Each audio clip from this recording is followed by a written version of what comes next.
Mindalia.com. Mindalia.com. Somos la comunidad de la nueva consciencia. Es un tema un poco complicado, partiendo de la base que en España la muerte es un tabú. De pequeño nos la han ocultado. Cuando ha fallecido un ser muy querido, pues la única respuesta y la única enseñanza que nos han dado es: está en el cielo. Y se acabó. Y luego también por la forma y la dinámica con la que se vive la muerte. Entonces me ha costado trabajo decidirme, pero bueno, me ha parecido que es un tema que hay que tratar, principalmente en un centro espírita, pero no solo en un centro espírita, porque antes o después nos va a llegar. ¿Vale? Entonces mi intención es aclararos cosas desde mi punto de vista y de la amplia experiencia que yo he tenido con los enfermos moribundos, los enfermos terminales. Entonces quisiera daros fe, daros esperanza y sobre todo daros un poquito de claridad. Y si en algo os beneficia, pues estupendo. ¿Vale? Bien. Bueno, ¿existe la muerte como tal? ¿Qué es realmente la muerte si todo es vida? Algunas culturas entienden la muerte como el fin, pero realmente la muerte es un cambio y fin de ciclo. Si todo es vida, ¿por qué sufrimos ante la cercanía de lo que llamamos muerte? Gracias al espiritismo, que nos revela que la muerte queda prendida a la materia del cuerpo, esto nos debe hacer pensar que todo avance y evolución deberemos estar siempre atentos, que si queremos avanzar en el plano espiritual y moral, es en la existencia corporal donde deberemos estar siempre atentos, pues es aquí, durante nuestra existencia material, donde deberemos buscar el buen empleo del tiempo.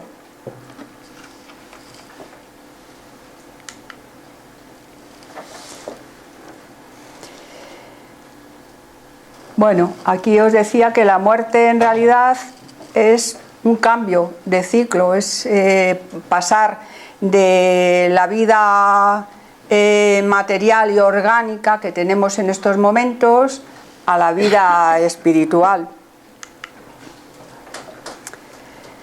En el transcurso de la vida corporal, donde vamos dando forma a la muerte, unas veces es a través del proceso de la enfermedad, que a veces llega para que depuremos débitos, o sea, deudas que tenemos y que hemos venido a este mundo a rescatar.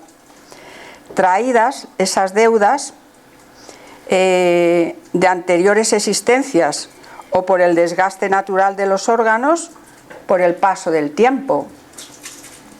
También puede surgir a través de un accidente o del suicidio voluntario. Hay que tener en cuenta que muchas personas desencarnan sin la menor noción del acto que irán a protagonizar. Solamente las almas preparadas tienen la comprensión cabal de la verdadera situación que se les presentará. Cuando ocurre la muerte del cuerpo, que nada ocurre por casualidad, la espiritualidad hay que tener en cuenta que todo lo tiene preparado, organizado, o sea que para nosotros nos parece que es un cambio, pero existe todo un movimiento espiritual que va organizando cómo debemos de morir. Nacemos en nuestro primer alumbramiento simples e ignorantes, para poco a poco, o mejor dicho, vida a vida, alcanzar la evolución completa. Cada uno a su propio ritmo. Vamos labrando y recorriendo el camino de la evolución, perdiendo vida a vida esta primera simplicidad e ignorancia. En el plano espiritual existe todo un conjunto de jerarquías y espíritus, cada uno preparado para una determinada organización. En el plano espiritual es un premio el trabajo. En él nunca se está ocioso, dado que se está aprendiendo y además trabajando o cooperando junto a los demás. Los espíritus se agrupan y se asocian de acuerdo a su grado de evolución espiritual y afinidad. La ley de sintonía siempre está presente y determina que las vibraciones semejantes se atraen, o sea, sintonizan por la similitud de su frecuencia vibratoria. Esto quiere decir que aquí estamos un poco mezclados. Unos tienen más evolución, otros menos, pero en el plano espiritual cada uno está en el lugar que le corresponde estar. No estamos mezclados como es en la vida carnal. Los espíritus encargados del proceso de reencarnación están en el plano espiritual. Acogen al espíritu que necesita encarnar para su propia evolución y reparación de sus antiguos débitos. Reúne, además, durante la emancipación del sueño, a los futuros padres, que serán los encargados del acogimiento del espíritu a encarnar junto a ellos, para saldar deudas y así educar, para facilitarle su proceso evolutivo. Es durante este proceso de aclarar, dar fundamentos y guía de todo el proceso de vida material que se le aconseja al espíritu encarnante y a sus nuevos padres qué es lo que más le beneficiará y la ruta de la asistencia a seguir para realizar las metas establecidas y superar las pruebas y los débitos anteriormente contraídos. Este es el primer paso que realizará el espíritu. Después se arrimará a sus nuevos padres hasta que, llegado el momento de la fecundación del óvulo materno por el espermatozoide paterno, el óvulo, que irradia las vibraciones del espíritu, al cual su fluido vital estaba preso, para atraer por sintonía de onda aquel espermatozoide que contiene los genes que necesitará. Además, este espermatozoide contiene los cromosomas, junto con los genes que tendrán las características físicas del nuevo cuerpo material a ser formado. Los genes, moléculas de ADN, son moléculas de altísima complejidad. Inconscientemente, el espíritu que ahora impregna el óvulo materno, por las vibraciones de su merecimiento, y reciben en el espermatozoide de la cosecha el gameto masculino, adecuado a sus necesidades.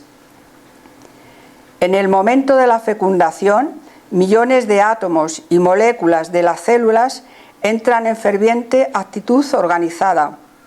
A partir de este hecho, el espíritu encarnante se inmanta al feto, hasta llegado el momento del nacimiento, en el que se une a él totalmente, pasando a ser un espíritu encarnado desde el momento del alumbramiento. El organismo materno se suministrará todo el alimento necesario para la organización básica del nuevo instrumento físico. Otro tema importante a tener en cuenta en cuanto al concepto de sexo y abstenernos de reservarlo solo a determinados órganos del cuerpo transitorio del ser humano, tenemos que ver el sexo como una cualidad del alma, que es al mismo tiempo positiva, pasiva, emisora y receptora, comprendiendo así que las manifestaciones sexuales evolucionan junto con el ser. Sustituyamos de ese modo las palabras unión sexual por unión de cualidades y observemos que la vida universal se basa en el sublime fenómeno, cuya causa reside en Dios, Padre Creador de todas las cosas, de todos los seres y del universo en general. No hay creación sin fecundación. Las formas físicas provienen de las uniones físicas. Las realizaciones espirituales proceden de las uniones espirituales. Pero la obra del universo es sólo creación de Dios, por lo que el sexo, como cualidad pasiva o positiva de los principios de los seres, es una manifestación cósmica en todos los círculos de la evolución, hasta que lleguemos a alcanzar el campo de la armonía perfecta. donde esas cualidades se equilibren en el seno de la divinidad. Dado que el espíritu altamente evolucionado ya no tiene necesidad de una nueva encarnación, pues ya saldó todos sus débitos y progreso en la escala evolutiva. Pero recordemos que el organismo del feto, en su manifestación de mayor densidad, proviene del cuerpo de los padres que le sustentan la vida y generan sus características con su propia sangre. Sin embargo, la criatura heredará tendencias, no cualidades. Eso tenemos que tenerlo muy claro.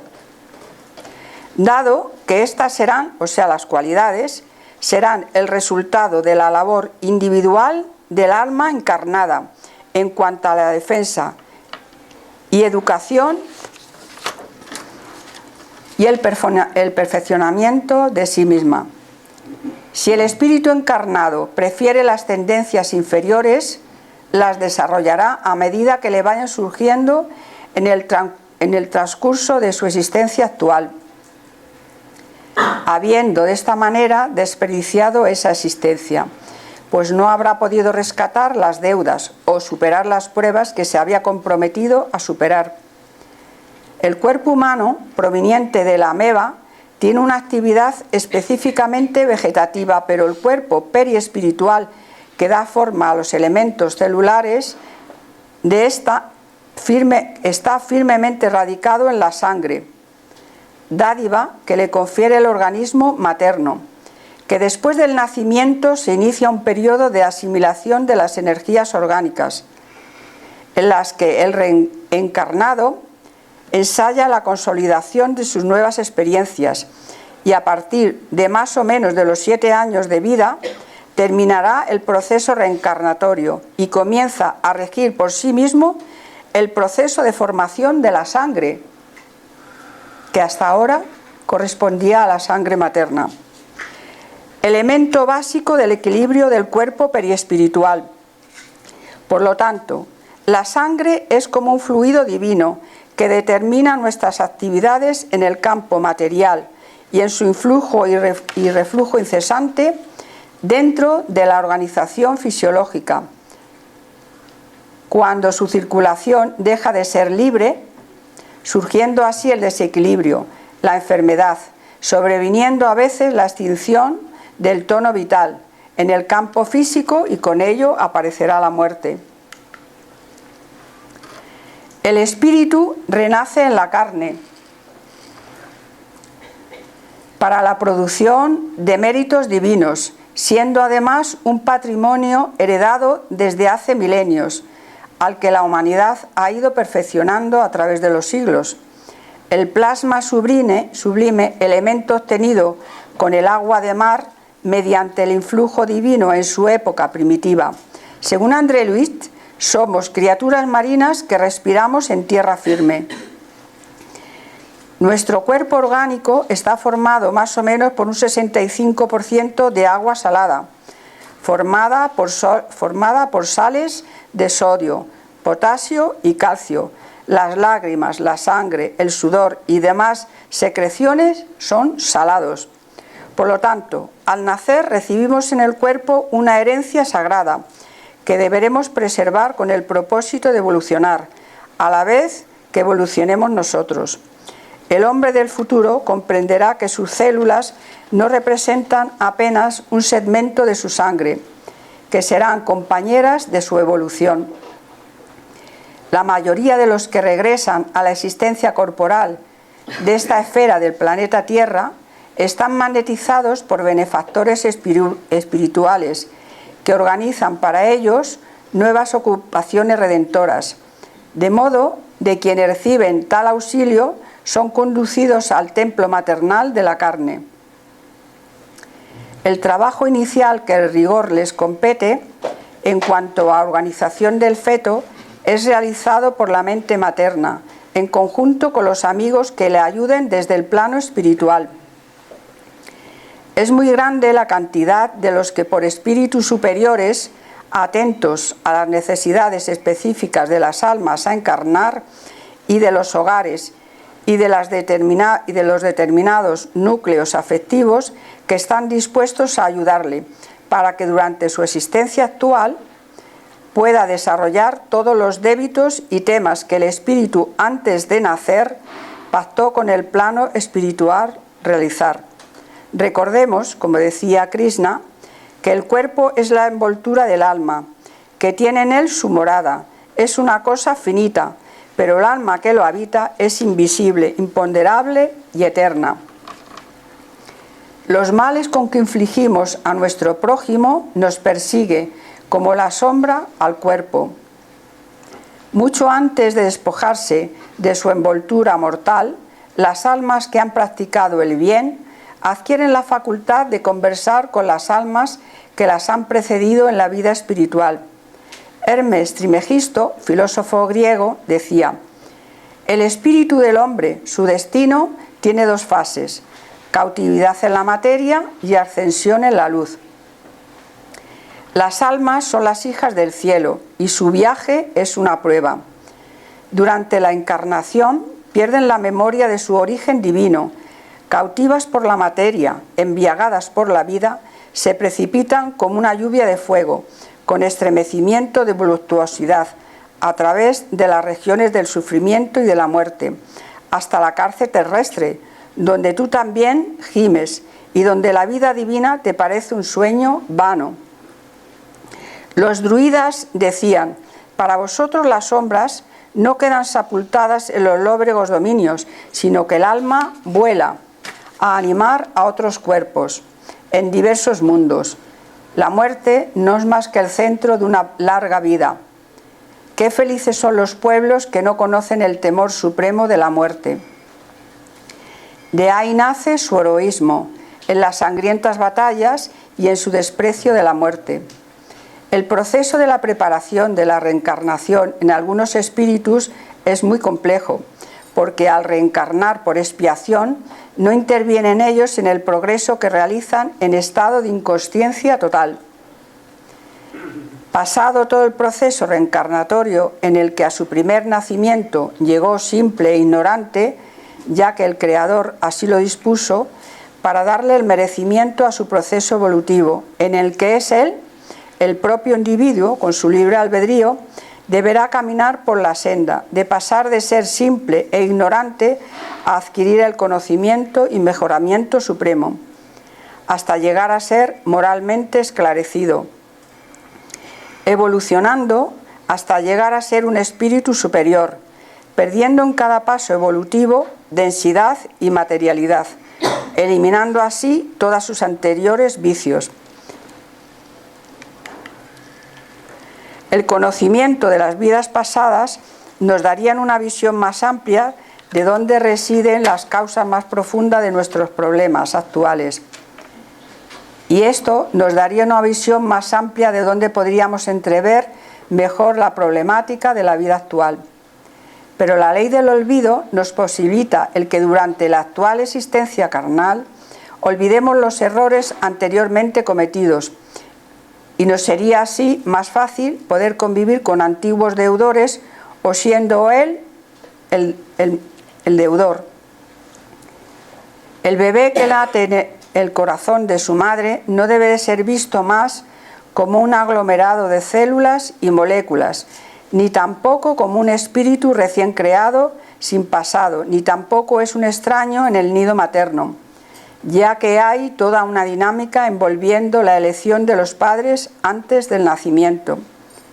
La muerte no es solo una transformación, una renovación necesaria en el proceso evolutivo, dado que nada muere, porque todo es un proceso aparente. Ella cambia la forma exterior, el principio de vida, dado que el alma permanece como una unidad única, permanente e indestructible, en plena facultad y libre, con todo lo anteriormente adquirido, con sus virtudes, las aspiraciones que ha ido consiguiendo durante las vivencias de sus variadas vidas, para recordarle siempre las pruebas que él mismo eligió cuando, junto con los espíritus encargados de ayudar en estos procesos, conjuntamente eligió preparar para avanzar en la nueva existencia carnal, siguiendo después la reencarnación, que serán así dos formas esenciales del progreso evolutivo. San Francisco de Asís decía: todo lo que es del mundo, en el mundo queda, pues solamente nos acompaña al morir lo que es de Dios y de Él procede. Necesitamos morir y reencarnar, pues sólo así podremos evolucionar, recuperando de este modo los débitos contraídos con anterioridad. Dios así lo dispuso, para que de este modo pueda ir poco a poco superando la ignorancia, con la que partió en su primera encarnación evolutiva. ¿Me podíais dar un poquito de agua? El principio vital. Existe en la materia un principio especial, inaprensible, llamado principio vital, que está activo en el ser vivo y que se extingue con la muerte. Este principio confiere a la sustancia propiedades que la distinguen de las sustancias inorgánicas. Gracias. Perdón, ¿eh?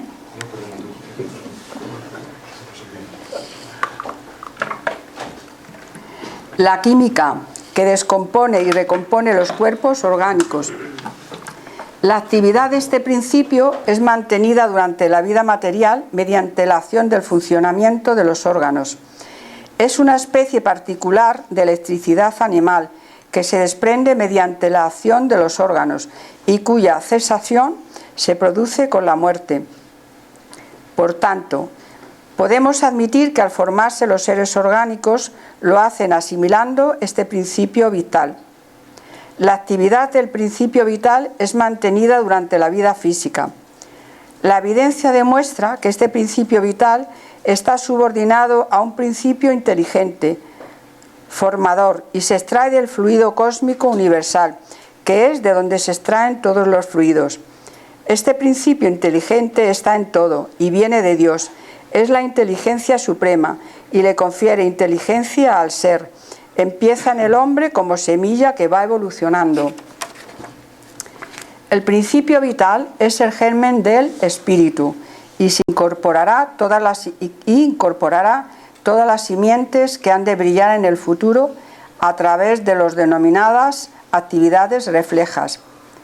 En el reino animal, el instinto se desenvuelve y despierta, apareciendo los primeros destellos del pensamiento discontinuo, apareciendo una especie de inteligencia rudimentaria, pasando en el hombre a tener pensamientos y sentimientos con libre albedrío, responsabilidad moral y convivencia sujetas ya a las leyes divinas. En cada existencia, la vida del espíritu debe llevar a cabo una labor en proporción con su grado de evolución, y cuanto más dura, problemática, trabajosa y dolorosa haya sido, tanto mayor será su mérito, si todo ello lo vive con aceptación y deseos de superación. El número de prueba es indeterminado, dependiendo siempre de su voluntad y de su propio mejoramiento moral. Según León Denis, la escala del progreso es infinita.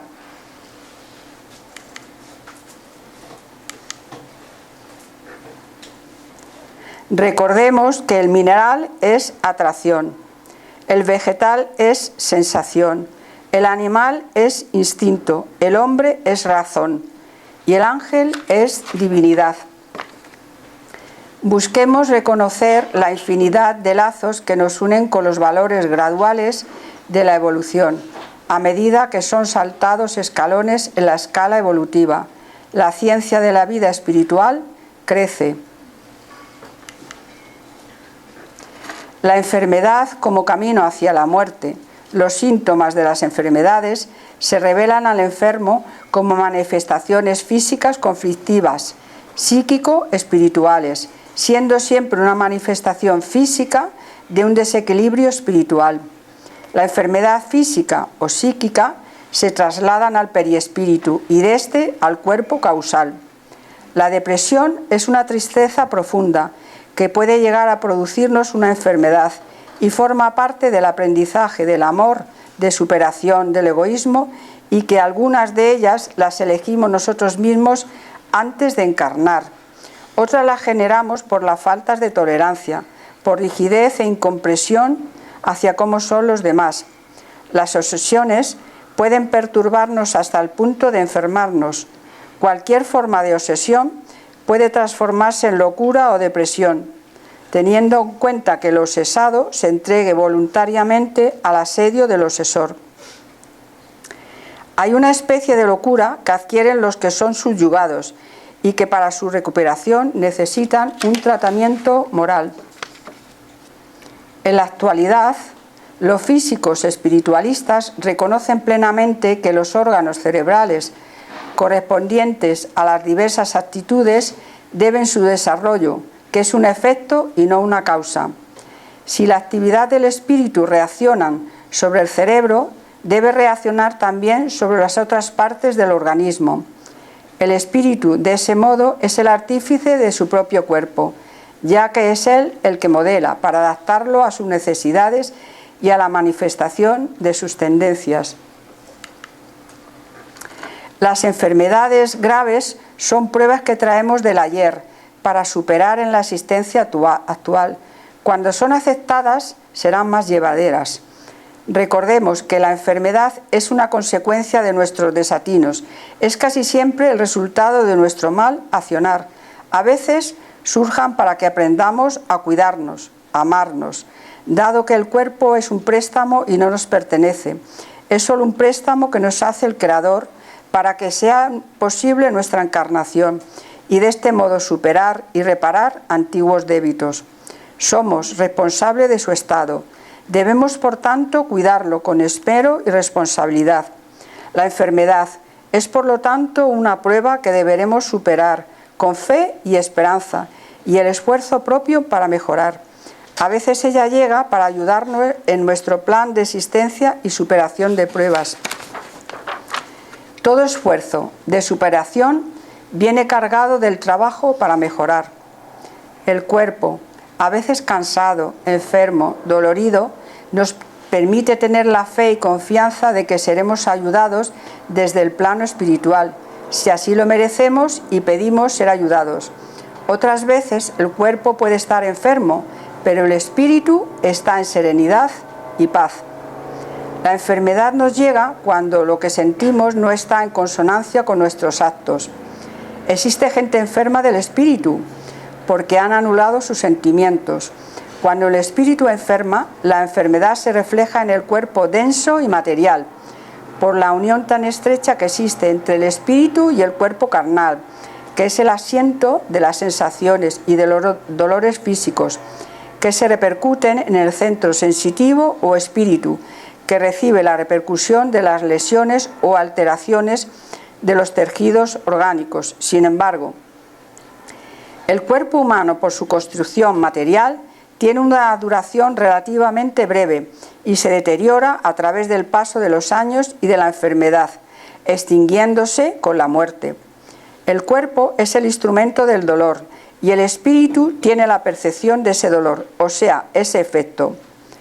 No olvidemos que el espíritu es el lazo que une al espíritu con la materia del cuerpo y el periespíritu. La medicina humana será diferente en el futuro, en la medida que la ciencia pueda comprender la magnitud y la complejidad de los factores mentales en el terreno de las enfermedades del cuerpo físico y psíquico. Son muy raras las afecciones que se encuentran relacionadas directamente con la psiquis. Todos los órganos están subordinados al ascendiente moral. Las preocupaciones desmedidas por síntomas patológicos aumentan las enfermedades. Las grandes emociones pueden curar o generar enfermedades físicas o mentales, según vayamos evolucionando. No necesitaremos de la prueba de la enfermedad. También los médicos espirituales ayudan a los médicos encarnados para el avance y curación de las enfermedades psíquicas y carnales. Ahora estamos en un proceso de cambio evolutivo en el planeta Tierra, hacia un mundo de regeneración, donde el hombre encarnado, al estar más evolucionado y su cuerpo carnal menos denso, su materia no sufrirá como lo hace ahora, a través de la expiación de la enfermedad, donde además obra, comprendiendo la gran importancia de la fraternidad. Los espíritus, cuando están libres del cuerpo material, habitan planos espirituales, que en la realidad son planos espirituales de otra dimensión. El universo se dice que es infinito. Los llamados planos espirituales son lugares o dimensiones donde las entidades espirituales viven como espíritus. Realmente es el principio inteligente que habitan planos materiales de otras dimensiones. Cada una será apropiada al nivel evolutivo de sus moradores, dado que los espíritus se agrupan, se asocian conforme a su grado de evolución espiritual y de afinidad. La ley de sintonía está en ellos presente. La mente humana sobrevive a la muerte y tiene la misma capacidad del hombre mientras está encarnado y de influir sobre la mente de otras mentes del plano material. Tenemos un cuerpo energético y espiritual que sobrevive a la muerte y que no es físico.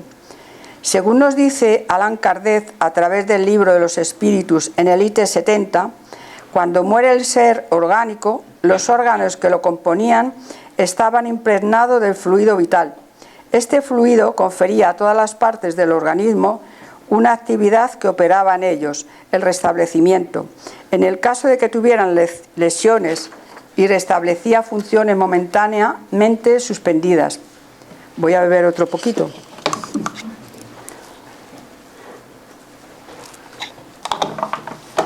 No obstante, cuando los elementos esenciales para el funcionamiento de los órganos están destruidos o profundamente alterados, el fluido vital es impotente para transmitirles el movimiento de la vida y aparece la muerte. En el ítem 68 nos habla sobre la vida y la muerte, para decirnos que el proceso de la muerte a veces se produce por el agotamiento de los órganos y de la energía vital.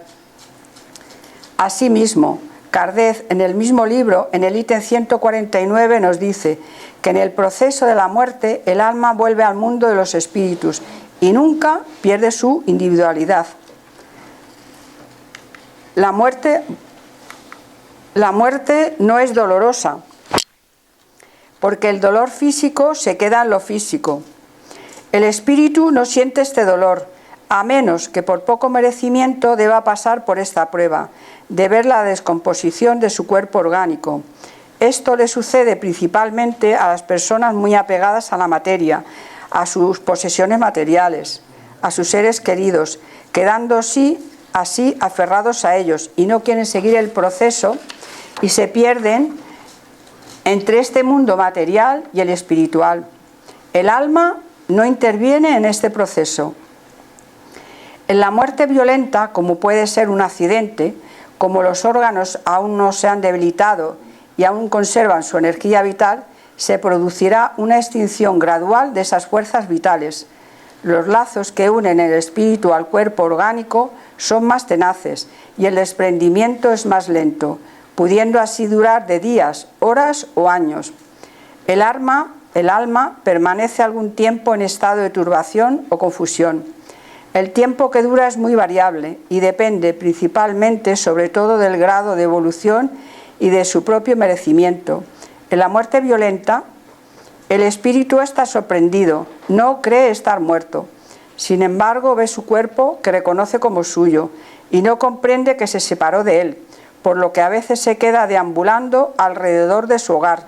Se acerca a sus familiares y no entiende que no le oigan ni le hagan caso, con lo que el grado de confusión es tan grande como lo sea su persistencia, hasta que sea ayudado y sacado de su error. También le produce confusión ver su cuerpo y no poderse tocar. En la muerte natural, o por una larga enfermedad, el espíritu pierde la conciencia de sí mismo y se va poco a poco produciendo el desprendimiento y la pérdida de la energía vital. Se produce poco a poco también. La turbación o confusión es a veces comienza antes de que se produzca el fallecimiento, en personas que así lo merezcan, claro. La muerte como tal no existe, que lo único que muere es el cuerpo físico y material, por lo que podríamos decir que cuando la muerte del cuerpo orgánico se está produciendo, queda todo registrado en el perispíritu y este está constantemente vivo, pasando después a grabarse todo en el espíritu, que es el que dirige y comanda. En las funciones orgánicas es el cerebro quien gobierna el cuerpo, sus sentimientos, todo está entrelazado y perfectamente unido, como si nada se separase del todo. Es por eso que somos genuinos y únicos, formando a la vez milimétricamente parte del todo universal. Dentro de ese todo está intrínsecamente unido al mundo espiritual con cada uno de nosotros. En el momento de la muerte todo es confuso en un principio, porque el espíritu necesita un tiempo para reconocerse y ese espacio temporal varía según su grado evolutivo. Al desencarnar, habiendo perdido el cuerpo orgánico, la carcasa material que lo aprisiona, puede después él pensar y sentir con más perspectiva y soltura, viendo además todas las vivencias pasadas y las repercusiones de sus actos en su existencia y en las consecuencias que quedan grabadas dentro de los mismos y en la de los demás, en donde la ley de causa y efecto se presenta real, justa y certera, aunque con su visión mucho sufra, encontrando de ese modo la perspectiva del daño que causó a otros y que en su momento no vio, y ahora la espiritualidad le permite verlo para que aprenda de sus errores y para que comprenda las nuevas deudas contraídas en la existencia que acaba de ser vivida. También, a veces, con su libre albedrío, el que retendrá si no está dispuesto a la reparación de la nueva deuda contraída. Todo tiene su sentido, y este es siempre para nuestra evolución.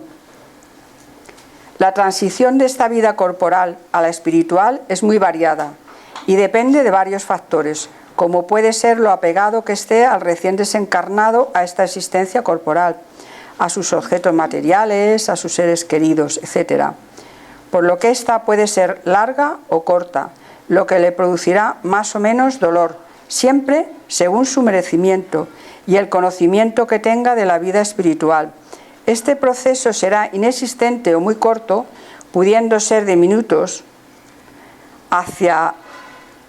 en la que él hará la transición de una existencia a la otra. Puede ser de manera plácida, armónica o dolorosa, según haya sido su merecimiento moral o evolutivo.